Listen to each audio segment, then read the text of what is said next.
disruption is about just cutting through and resonating with your target audience in a way that your competitors can't. Today, we're talking to Simon Forster about the lessons he learned from launching his own brand with the wrong message. We're covering how launching a brand requires deep consumer understanding, strategic foresight. Sounds like a lot of bullshit. We're going to talk about how he launched Stories and Ink in the wrong market at the wrong time, but it was perfect for getting started and learning all these lessons and how he applies all those lessons to his clients at Robot Food. We're also going to get into what it means to even disrupt, right? Everybody throws that stupid word around all over the place. What does it mean? He's going to give us a clear and concise way to do this moving forward and how to apply that to your packaging, to your branding, to everything it takes to launch your own brand or a client's brand. We're also going to talk about how agencies have to balance, right? You've got to balance a lot of things, but you've got to balance creative boldness, what that means. It's not just being wild and crazy and loud for the sake of being wild and crazy and loud. No, you've also got to balance that with client comfort. Client comfort is trust. If they don't trust you, they're not going to take a chance. If you don't take a chance, you're not going to disrupt the market. You're just going to put a bunch of the same old crap on shelf like everybody else does. And your product's not going to compete. Your client's product's not going to compete. You're not going to deliver an ROI. You might win an award. If you want to talk about winning an award, you can watch this show here. It's the first episode I recorded with Simon where we talk about how designing for awards devalues the work. Definitely a good episode. You should definitely watch that after you watch this. Now, do me a favor before we get started. Click, subscribe. Let's get to the show. If I'm a startup, I'm following competitors, however they're kind of situating themselves, and I come to you, I'm probably thinking, hey, I need packaging and some branding. Right? I don't necessarily know everything that I need. So I'm just kind of targeting these two things. How's that conversation go in order to get them to understand it's not just packaging and branding. It's like the whole scope. Yeah, well, launching a brand is tricky. I've done it. So there's a lot to consider, because ultimately it's, what are you going to push first? And I made the mistake of launching our brand into retail before people were even going into retail looking for long-term skincare for tattooed skin. Like, we were like, oh, brilliant, we've landed the biggest health and beauty retailer in the UK. But it didn't mean anything because the brand itself didn't have traction. So we kind of moved purely D2C and built a community, listened to that community, understood our consumer.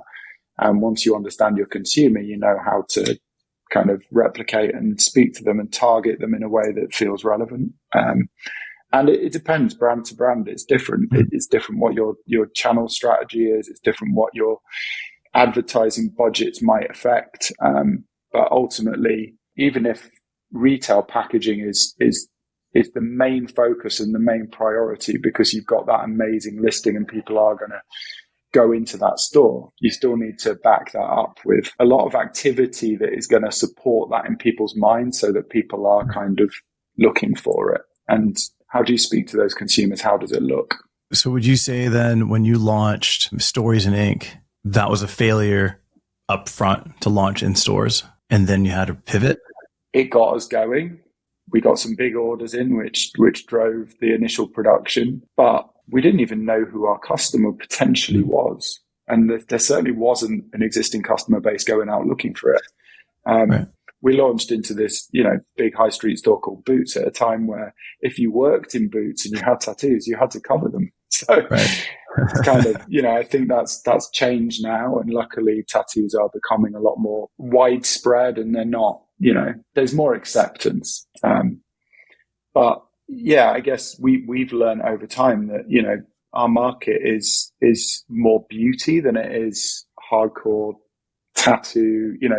The old view of tattooing from when I got tattooed when I was younger, it came from the kind of punk heavy metal scene. I was one of the first people in my peer group to get tattooed at like 16 years old. And I just did it because I did anything that kind of, that broke some rules.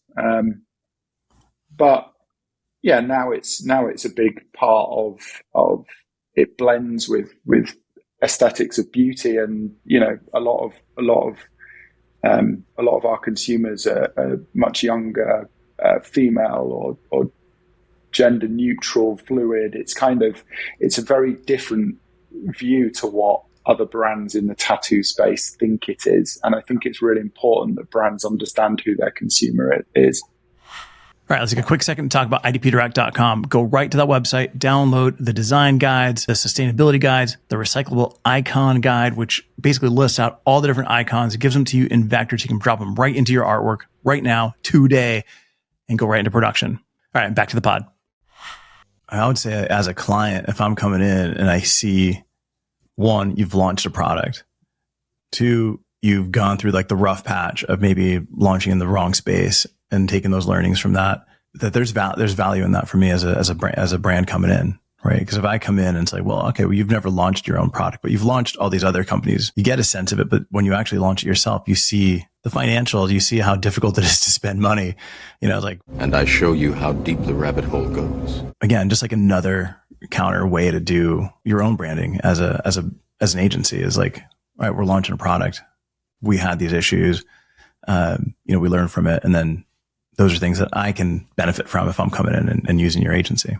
Yeah, it's kind of twofold. It came about, I guess, because I'm like, keep doing good stuff for other brands. I'd like to do some good stuff for my own brand. So it came from that selfish standpoint. But then at the same time, we do a lot of work in alcohol and beer specifically, because at some point a guy came to us and was like, I want you to brand my brewery. Yeah. And I knew it was an opportunity. I knew that we wanted to work in beer, and we cut a deal that was based on his success. And it's just an entrepreneurial approach to getting the project that we wanted that has ended up with us kind of becoming a lead global agency for Carlsberg. So you treat everything as a stepping stone, and starting my own brand was like that. It was a stepping stone to get us into health and beauty for the agency. And yeah, it's amazing. It's amazing the conversations I've had, the people I'm mixing with to do with that brand. Some of our investors, are big hitters within, sit on boards of big global organizations in that space. So yeah, it's interesting how it all works together, and the two businesses definitely complement each other. Looking through the site, you've got Brooklyn Brewery. That's got kind of like a down home neighborhood feel. But if I come to you, am I going to get this type of design? Is it going to feel like punk? Is it going to be disruptive in like a visual sense? Are people afraid maybe to come into Robot Food, be like, maybe these guys are a little bit too rough around the edges for my brand? We've discussed this internally because it is a concern, but some of the work that we do is so sensitive. It's so evolutionary. You mentioned Fritz Cola earlier. This is a disruptive brand in Germany. They're in some cities they're as big as Coca-Cola. They're huge as an independent challenger. But then after 22 years with the same identity, they came to us for an evolution of that identity. And, we're quite conservative in the way they approached it, because of course they don't want to chuck away everything that's good about that brand. And then the same with Brooklyn Brewery, like that brand was kind of 35 years old. Logo had, created by Milton Glaser, who's one of the icons of the design world. He also designed the I Love New York logo. And the dude, had recently passed when we got the brief. And in fact, we didn't even get the brief. The brief came about from a conversation where Carlsberg, who kind of do the global distribution, and they're a partner with a growing concern in the brand, it just came about from a conversation where one of the design guys there was like, what do you think? And I was like, I think it's the most amazing brand. I've always loved it, but I think as it's grown, it's become really disparate, and it could do with just being consolidated. And all we did was refine the existing identity to modernize it, to make it better for digital application, and to remove some of the clutter so that you could give more emphasis to each of the individual kind of beer sub brands, and just strengthen it overall. So that wherever you are in the world, if you see that B logo, it's more iconic. And then, some of the stuff that we're working on now, we're working with some really big heritage brands that haven't changed for, hundreds of years.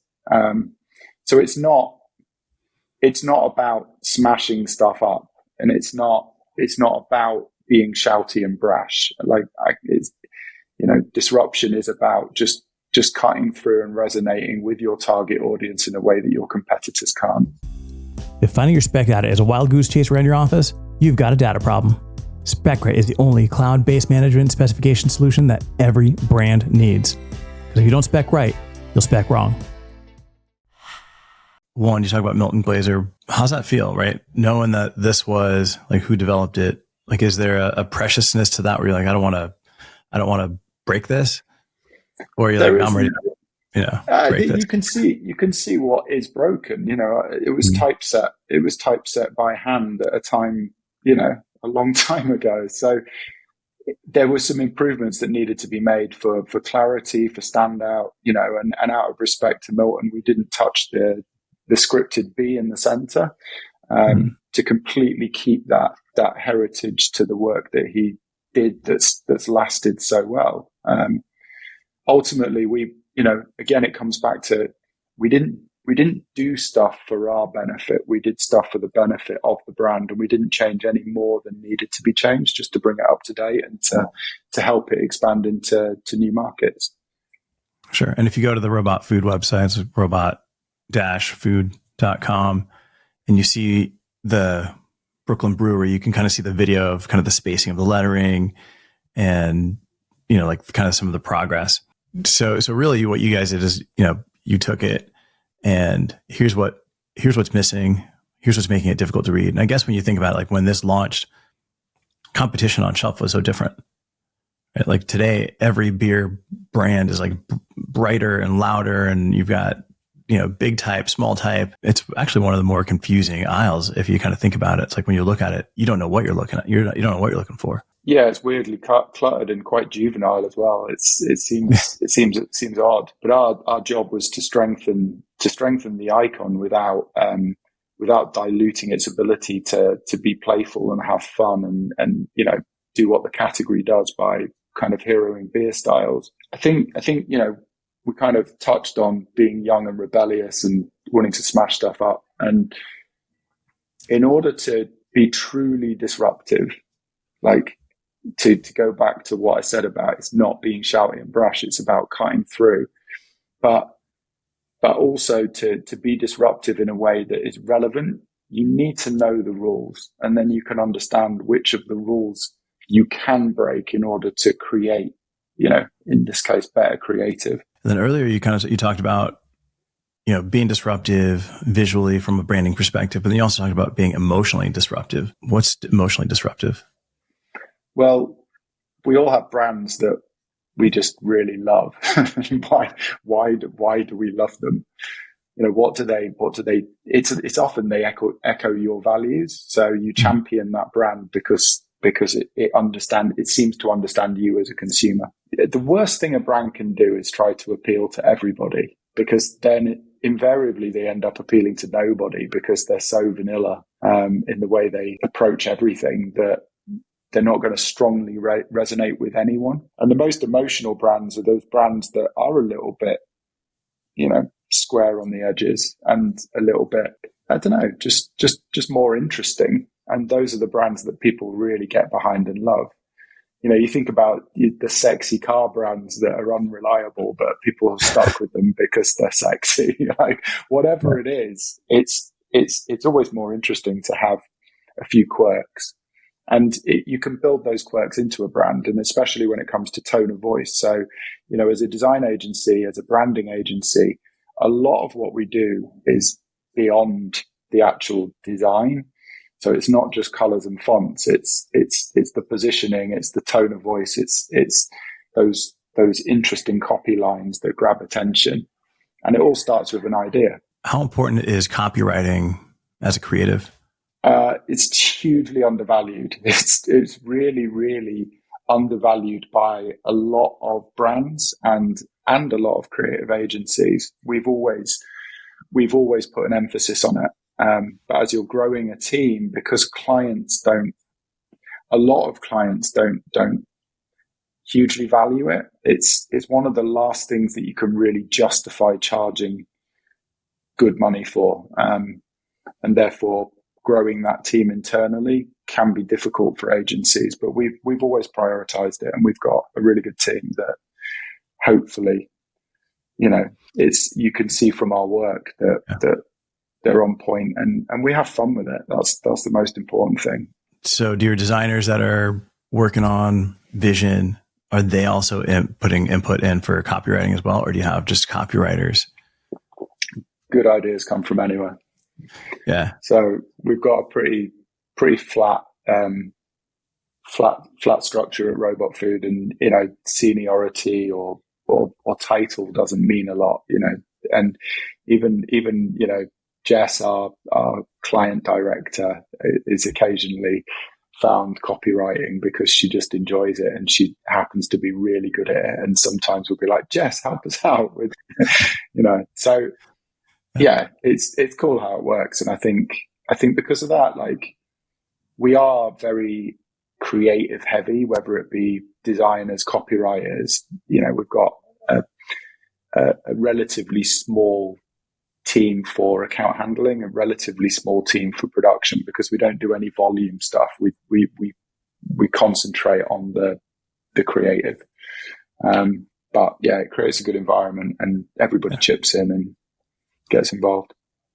Yeah, I've worked with some younger designers where you kind of, they've put something together. I've taught here at ASU, and they'll put something together, and you're kind of like, there's something not working here, right? Like this copy doesn't kind of fit. It doesn't look right. Like, why are you working here? Why are you so locked onto this copy? I was like, well, this was what was provided. Like, okay, well, it'll improve the design. It'll improve the communication. Can you edit that down and say that better and less, or can you reposition that? I'm like, well, I didn't know I could do that. It's like, your job is to communicate. It's not to be locked into this text or this vision. It's like, how are you going to get that message from in your brain to the consumer, whether it's through paper or through digital? And it's funny. Like, I think you're kind of locked in as a creative sometimes, like, okay, I've got to work with this. And when you start getting the designers that are actually going, hey, I'm going to rewrite this because I can say it better, I can communicate it faster, like, all of a sudden you kind of open up like this superpower. Yeah, and it's learned over time. And if your specialism is whatever your specialism is, you learn the tricks of those. You learn the trick of hierarchy on packaging and how to maximize priority reading sequences and all stuff like that. But yeah, the problem we have with designers, sometimes they try respelling stuff just because it looks better. And you're like, no, dude, you can't just change how a word's spelled because it fits that space better. But so we're wrapping up here, man. You got your first tattoos at like 16. I'm assuming they're just like the stick and poke. Do you still have those, or you cut those up? They were proper machine tattoos. Was it like jailhouse machine, or was it like proper? No, proper machine? Like just tribal shite. All right. And I've had a cover up. I probably, seen as I own a brand in the tattoo space, and actually have a tattoo studio as well. Stories and Ink has a tattoo studio in the Southwest, in a cool kind of arty student town, but within the kind of surf capital of the UK. So it's a nice place to go and spend a bit of time.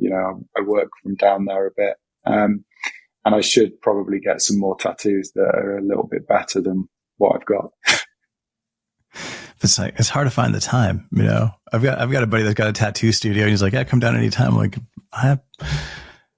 it's like, if I've got that much time, I can hang out with my kids or just take a nap or something. Yeah, exactly. I think you also get to an age where you realize it's not that important, which is a shame, because I remember it, back in the day, getting so amped about thinking about planning and going and getting a tattoo. But now I'd be more likely to just get one on a whim, if I happen to be in the studio or whatever. But I need to make it happen.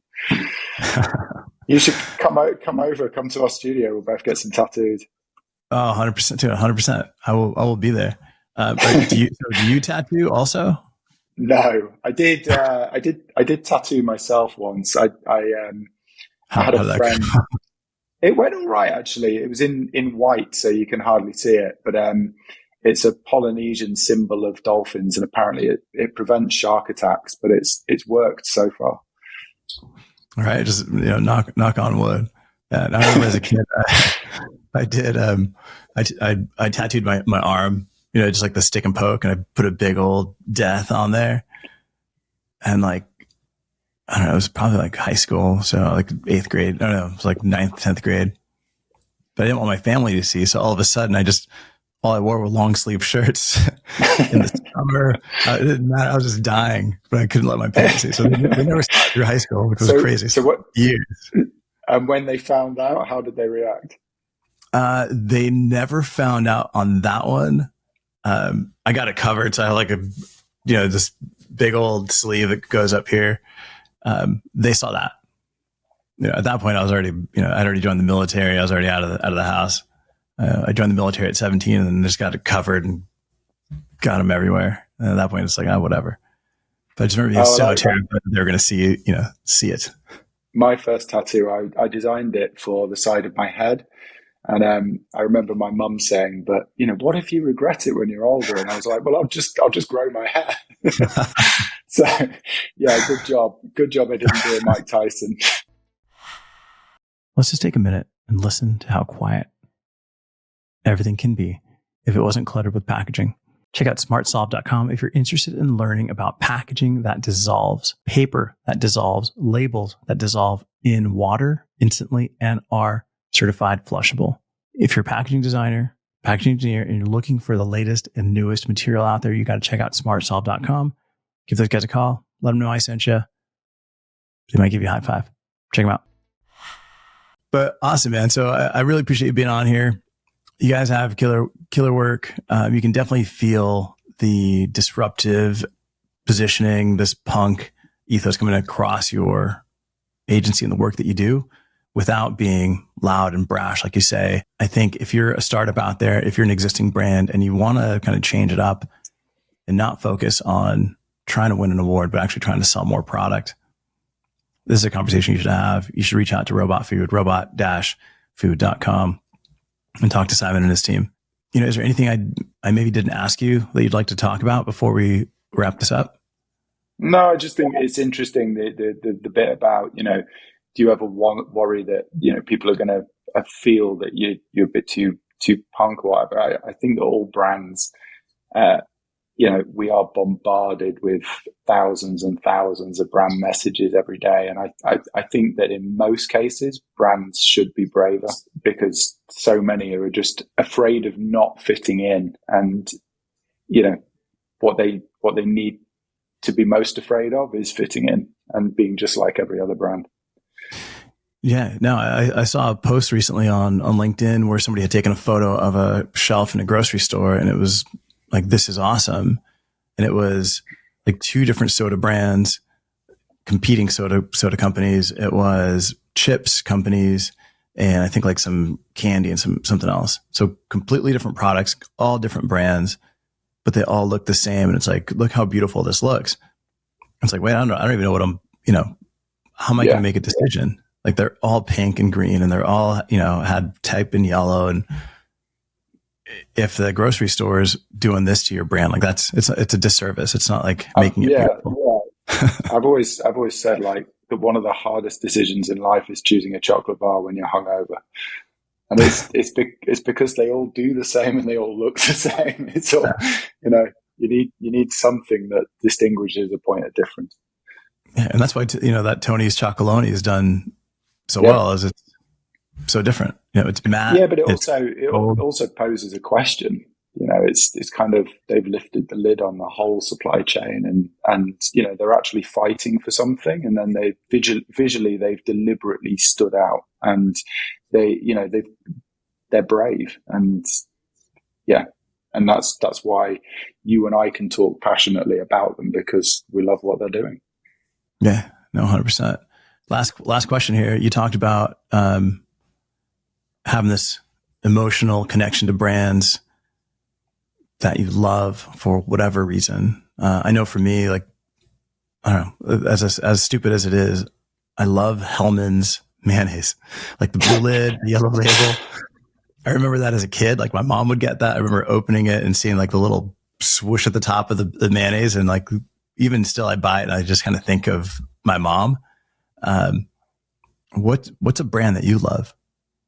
I'm a sucker for red bikes that say Ducati on them. Why is that? I don't know. Just been into bikes for some time, and yeah, I ride a lot on road track. I like I guess it's the story, the history, the passion. You just being in branding. You're probably the worst at becoming a sucker for brands, and yeah. When I think bike, I think Ducati. Yeah. Was that before you got your first bike? Well, I always loved Ducati as a brand, but I couldn't afford them. So I'm now lucky enough to have a couple. So I'm sticking with it. Awesome, man. Simon, thank you so much for being on here. I appreciate your time. For anybody that's looking for some killer work and just learning more about design, follow Simon Forster on LinkedIn and check out Robot Food. Evelio, thank you so much for inviting me on. It's been really good talking with you.